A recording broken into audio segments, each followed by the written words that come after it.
Olá, tudo bem? Bem-vindo, bem-vinda aí a mais uma Prosa com Bertaglia. Prosa sempre fantástica, trazendo pessoas aqui com aquela inclinação, aquela vontade de disseminar e compartilhar o conhecimento e, logicamente, as suas experiências de vida. E hoje nós vamos trazer aqui uma prosa fantástica sobre centro de distribuição e como obter a certificação de classe mundial dentro da perspectiva da logística. A logística sustentável é um tema de crescente interesse entre as organizações devido aos seus impactos econômicos, ambientais e também sociais. No contexto dos negócios, é fundamental levar em consideração não somente os requisitos de velocidade e eficiência de custos, mas também a redução de emissões, o uso inteligente de recursos, gestão de embalagens e, não menos importante, o impacto das operações na saúde humana e nas mobilidades urbanas. Na logística, tais preocupações são amplas, uma vez que melhorias podem ser aplicadas na construção de novas infraestruturas de base voltadas para ferrovias, portos, aeroportos e rodovias. Os princípios da sustentabilidade traduzidos na logística, como logística verde ou Green Logistics, é um fundamento que merece ser abordado por todas as empresas. E, felizmente, a logística de classe mundial se preocupa também com este contexto, entre outros. E é sobre este fantástico tema que vamos conversar aqui na Prosa com o Bertaglia. E eu terei o privilégio de prosear, de trazer aqui o Sérgio Cavalheiro. Meu caro Sérgio, seja muito bem-vindo aqui à Prosa com o Bertaglia, meu amigo. Gratidão enorme pela vontade de vir aqui e contribuir com o conhecimento. Sérgio, seja bem-vindo, meu amigo. Olá, Paulo. Na verdade, é um prazer estar aqui contigo, falar um pouquinho desse mundo aí da logística, né?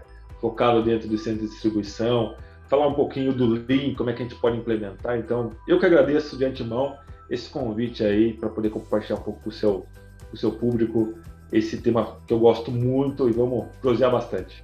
Olha só que bacana, Sérgio, bacana mesmo, rapaz. Gratidão enorme pela sua presença aqui.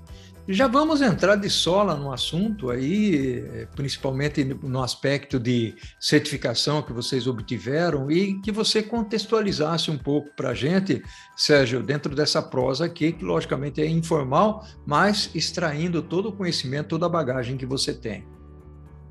Ok, Paulo. Primeiramente, só para dar um contexto um pouquinho, eu estou nesse mundo de logística já há 20 anos, né? Então, e todo esse período praticamente foi centro de distribuição. Então, é um tema que eu gosto, né? E falando da questão da distribuição, eu vou focar em peças, que é o ramo que eu trabalho hoje. Eu trabalho na Senegal Industrial, uma empresa aí que tem as marcas Case e New Holland, né? Do ramo agrícola. Então, eu vou contar um pouquinho do que a gente passou nesses anos aí para ter a certificação de logística mundial no CD. Então, a prosa vai ser nesse sentido, né? E falando um pouquinho sobre essa trajetória, esse caminho, que a gente imagina que é um projeto que vai ser feito em um ano ou menos e tudo mais, né? Eu já começo falando que a implementação de qualquer programa Lean, qualquer melhoria, é uma jornada que tem um tempo para iniciar, um tempo para amadurecer, e não tem um tempo para acabar, tem um tempo para continuar melhorando, melhorando, melhorando, né? Tem alguns steps que a gente vai comentar aqui, que são as certificações, os prêmios que podem ter pelos best in class, de operações e KPIs, mas é uma jornada realmente que a gente entra no mundo agora com logística de 4.0, outras coisas, que tem uma vasta coisa para ser feita dentro da logística. Então vai ser bem interessante esse papo. Bacana, legal mesmo aí, o Sérgio. Uma outra coisa que eu já gostaria de ouvir de você, porque nós estamos aqui falando de certificação de logística classe mundial, ou o famoso World Class Logistics. Defina para a gente o que seria isso. Eu sei que não é fácil, eu sei que é um negócio muito amplo, né? Mas eu gostaria já que você entrasse definindo o que é essa logística de classe mundial, o Sérgio, que é um negócio que no Brasil ainda não é muito explorado, né?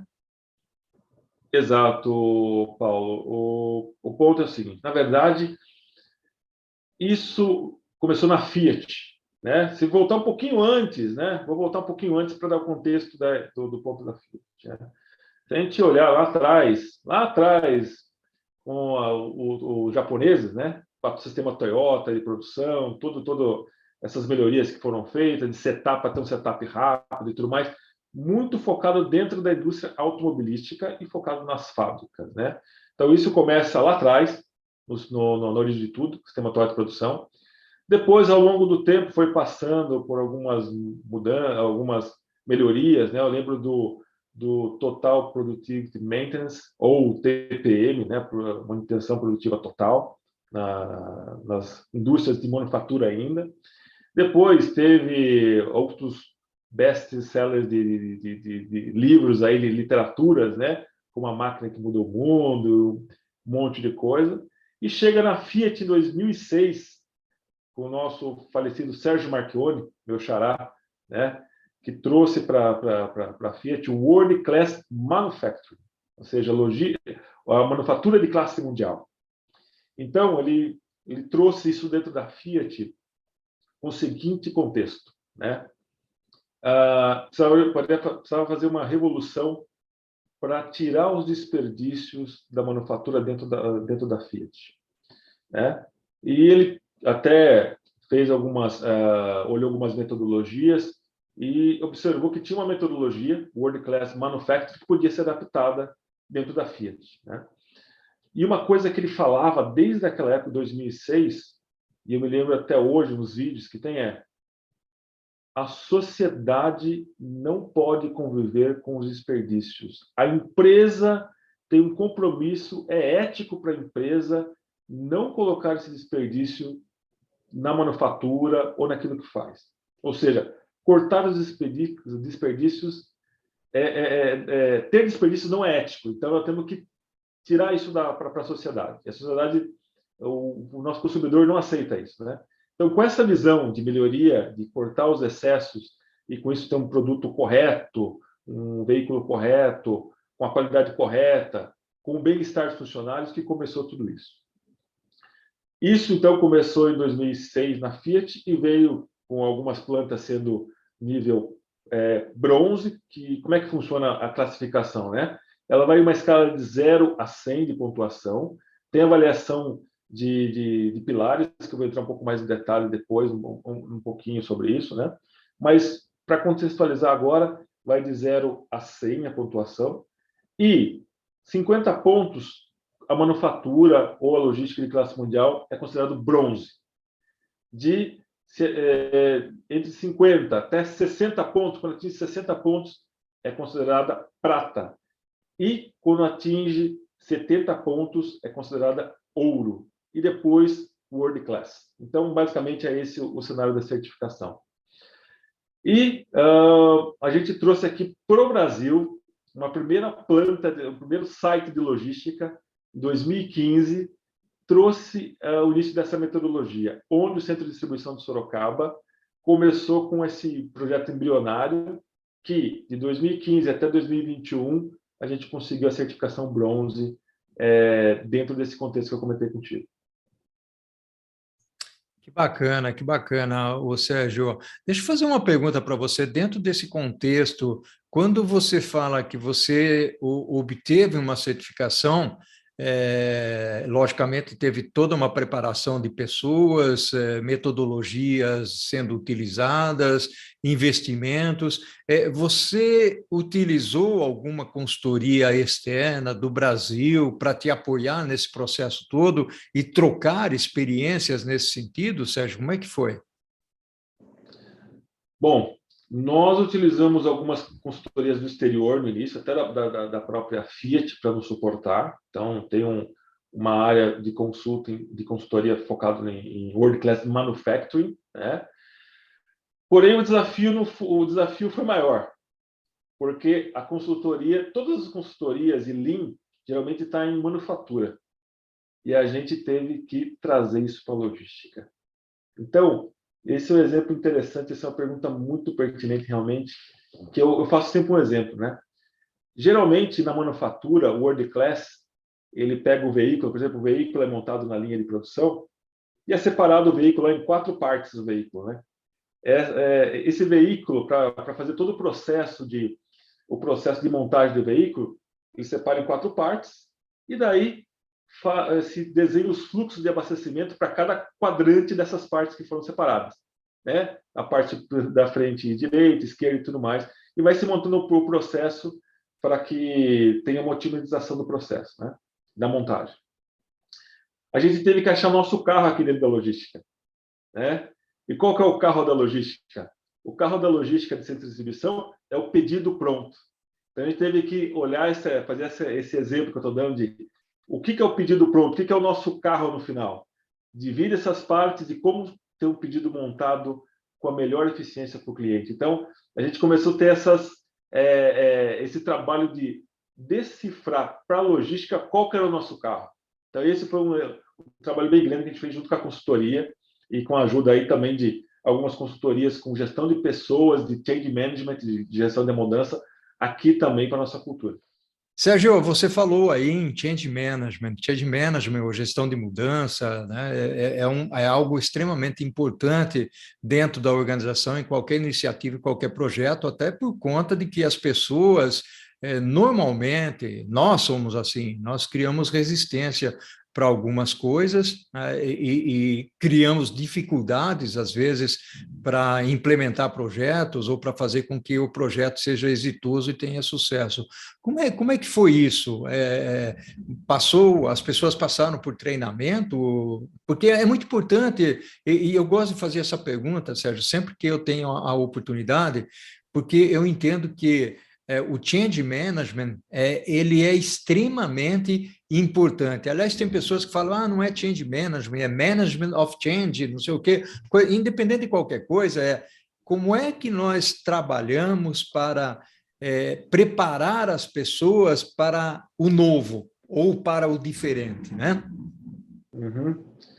Esse é outro ponto interessante, porque não é só dar o treinamento, não é só um treinamento que a gente dá para o pessoal. Eu acho que o primeiro ponto é os agentes de mudança têm que ser preparados. E os agentes de mudança começa pelo responsável da área, começa pelo time que vai suportar quem faz realmente as coisas acontecerem, que é a operação. Então, essa gestão de mudança precisa ter primeiro o mindset ou a visão que quem faz a gestão, o comando da estrutura tem que comprar. O primeiro change management é de quem toca o negócio, né?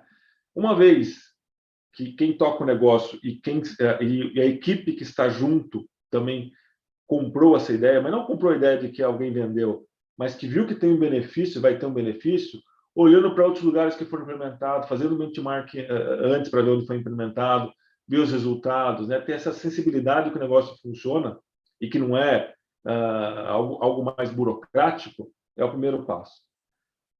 Porque depois entra a gestão da mudança, que é os exemplos que vão ser dados para a operação. Não adianta falar de segurança no posto de trabalho, dentro da manufatura ou dentro da logística, se o gestor não usa os EPIs na hora de entrar na célula ou no local de trabalho. Não existe gestão de mudança se a gente não consegue ter um diálogo com os operadores, está ouvindo o operador realmente de qual que é a necessidade dele, não a necessidade que a gente imagina para resolver o dia a dia e o problema que ele tem aí no posto de trabalho, que é ali que vai sair a fantástica coisa que são os pedidos entregues para os nossos clientes. Então, eu acho que o change management começa pelo topo, pela liderança, e tem que ser premiado, mas com uma escuta muito perto de quem está fazendo o processo no dia a dia. E daí isso é uma interação virtuosa para a gente ir junto nessa jornada, porque não é simples. Teve que começar depois numa área menor, uma área pequena, mostrar os primeiros resultados, junto com a operação, e depois ir crescendo isso, ir crescendo, ir crescendo. Uma vez que a gente cresce, não volta mais. A gente realmente só vai evoluindo.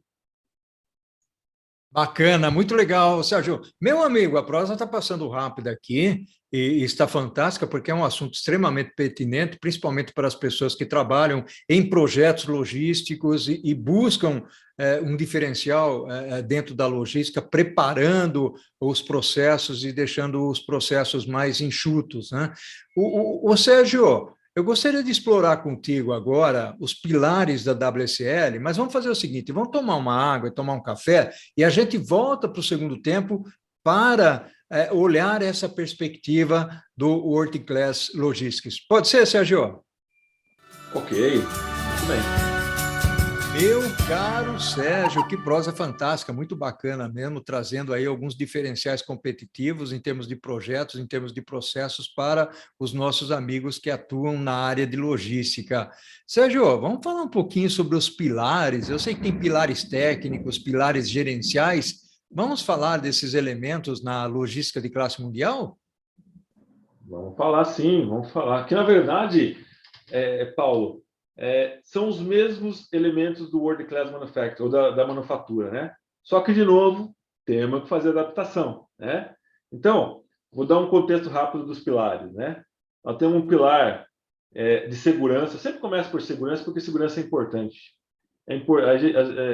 A segurança não é só a plaquinha que tem na frente da empresa ali, com o número de dias que está sem afastamento. No nosso ponto de vista, se é igual uma estrada. Se a gente passa numa estrada e tem uma cruz do lado, a gente tira o pé. E a mesma forma acontece dentro das empresas ou do site logístico. Se você chega dentro de uma, se o operário chega, o funcionário chega para trabalhar numa empresa que tem um monte de cruz ou faixa vermelha e tudo mais de acidente, ele sabe que é um ambiente inseguro e ele não vai dar de tudo o seu potencial, porque ele vai ficar com essa questão de preocupação. Então, segurança é o primeiro ponto, o primeiro pilar que é explorado para ter a tranquilidade do operador. Depois, tem um outro pilar que é desdobramento de custos, que é onde a gente trabalha todo o detalhamento do custo da operação. Hoje, geralmente, as empresas, a gente olha até o centro de custo. Tem o centro de custo número 1, 2, 3, 4, 5, né? E ali dentro tem um valor, X, né?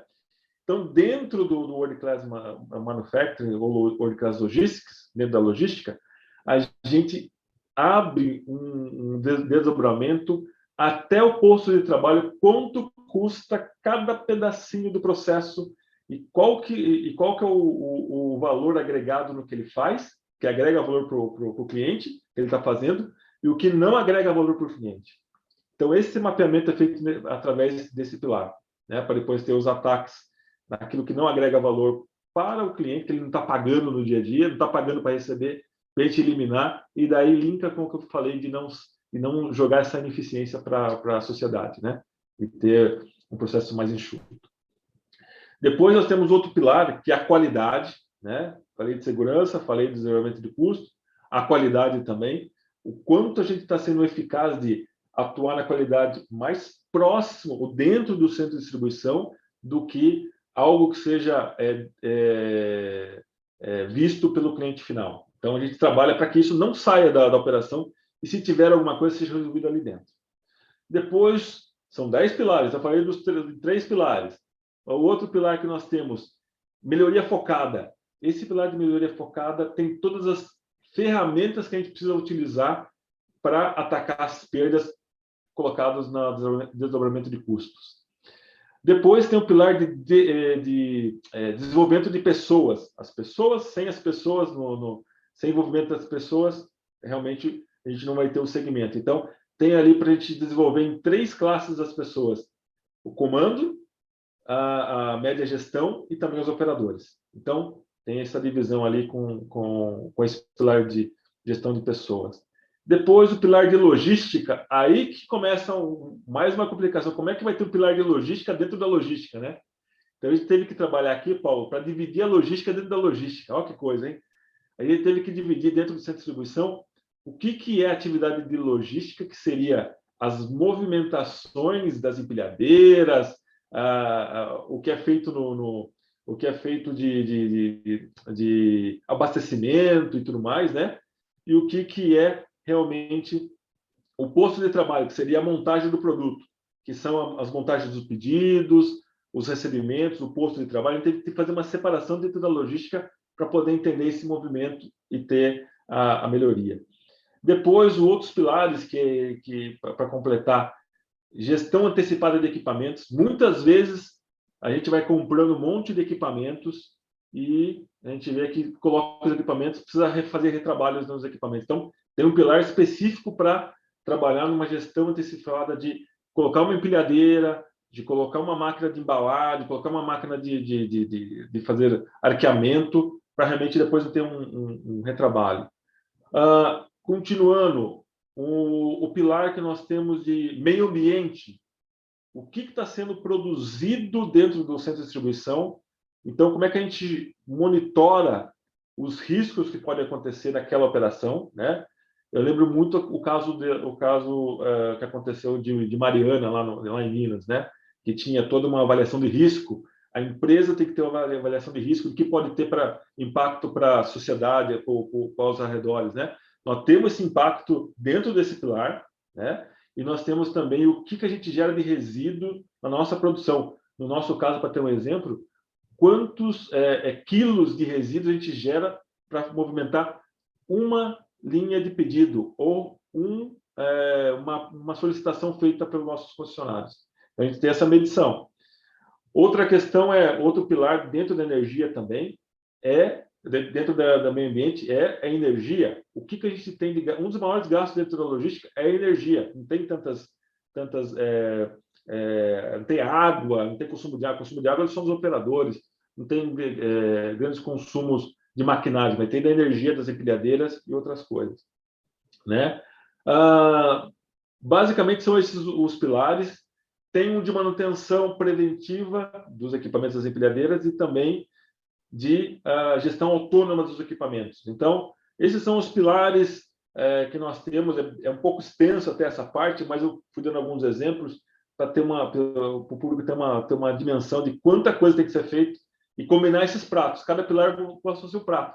Não dá para avançar muito e o outro estar um pouquinho parado, porque os pratos têm que estar girando na mesma sintonia. Esse equilíbrio é importante também.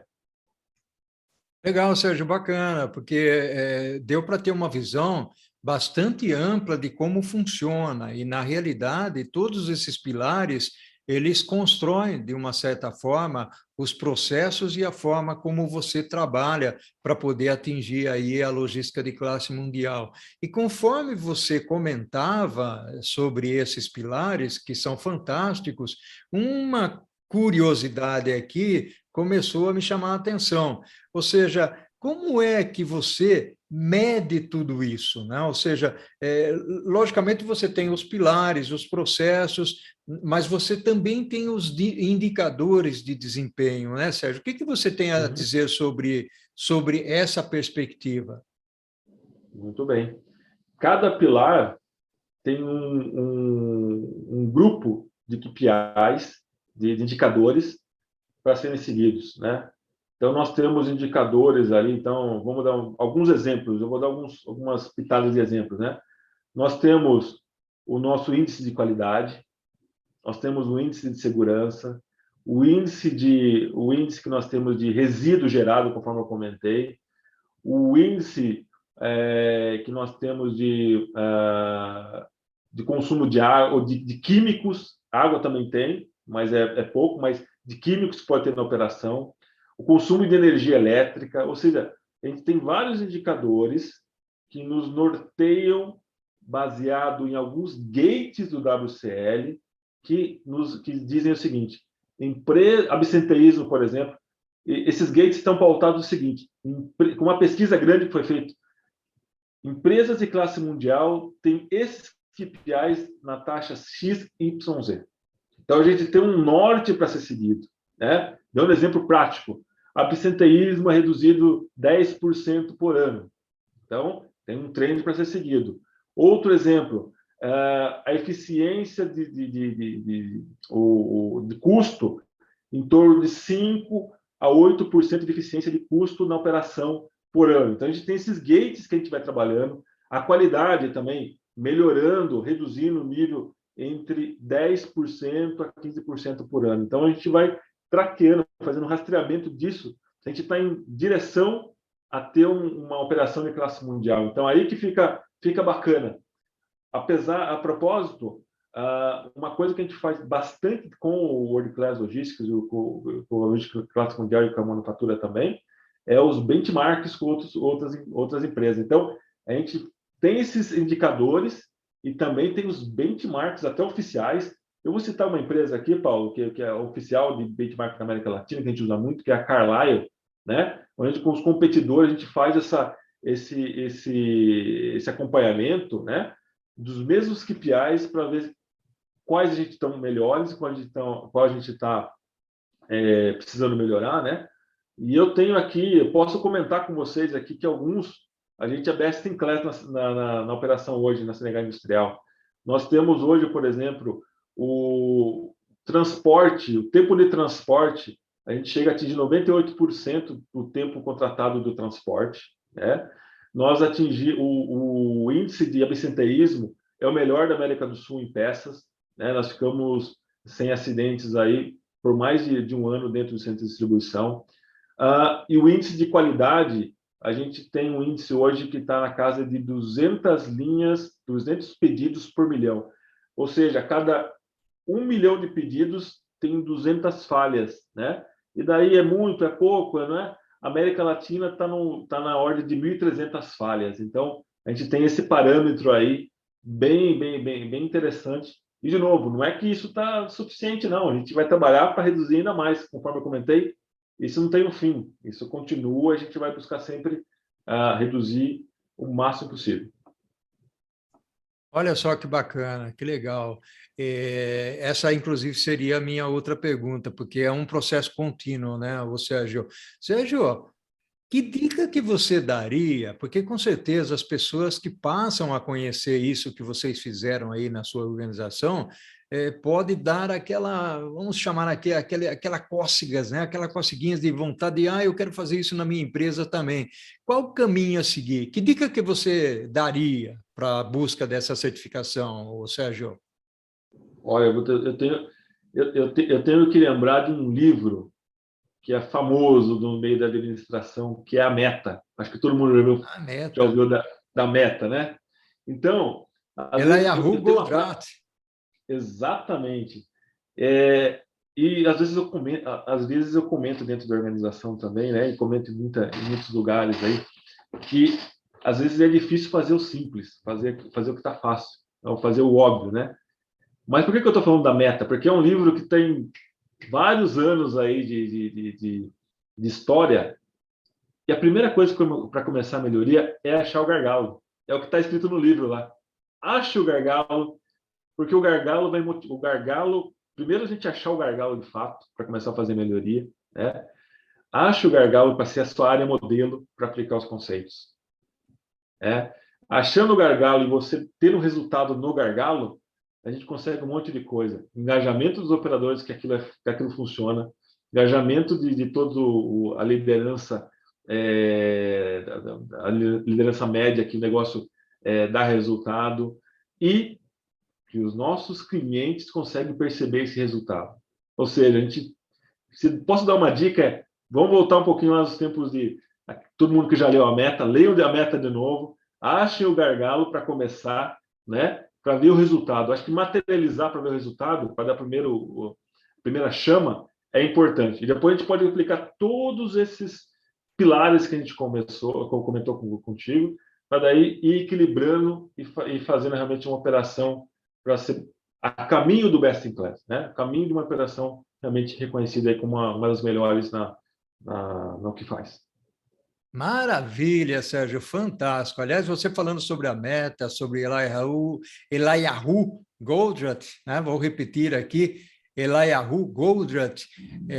Na realidade, nós já tivemos aqui prosas voltadas para a teoria das restrições, e que legal que você trouxe aí o conceito do gargalo, que foi exatamente sobre isso que nós falamos. Sérgio, meu amigo, nós estamos encerrando essa prosa fantástica, uma contribuição enorme que você trouxe aqui. Eu deixo a você um abraço virtual. Estamos aqui juntos, né? Que a gente possa ter um encontro no futuro, né? Porque nesse momento ainda a gente vive alguns pontos. Até aproveitando esse momento aqui de quem está vivendo, até para os fluxos logísticos, foi muito importante ter essa organização para manter a segurança dentro dos depósitos com relação à Covid. Então, a gente começa a usar essas ferramentas no momento da crise também. Olha só, que bacana. Sérgio, meu amigo, um abração para você. O que fazemos em vida ecoa pela eternidade e é o infinito e além, eu costumo dizer. Um abração para todos, né? E se cuide. Um abraço a todos. Um abraço. Até mais.